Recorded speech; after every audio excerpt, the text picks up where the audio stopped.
শীতের ঘন কুয়াশার মধ্য দিয়েও গাছের উপরে পাখির কিছু আনাগোনা সত্যি মনোমুগ্ধকর।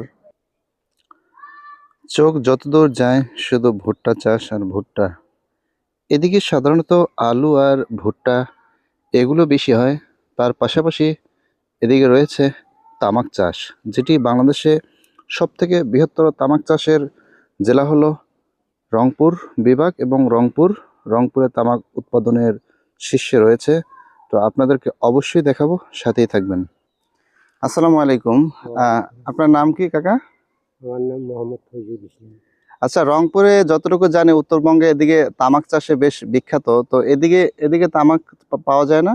না না, কোন দিকে পাওয়া যায় এটা? এটা বড় বেটা বিন্যা করি। বড়বিটা বিন্যাখড়ি আশেপাশে পাওয়া যায় না? না। ও আচ্ছা আচ্ছা, ঠিক আছে। প্রিয় দর্শক, যেমনটি শুনছিলেন, এই গোলমুন্ডা ইউনিয়নে এখন তামাক চাষ হয় না, এর পার্শ্ববর্তী ইউনিয়নে চাষ হয়। তো আপনাদেরকে দেখাবো নেক্সট ভিডিওতে। তো আসসালামু আলাইকুম।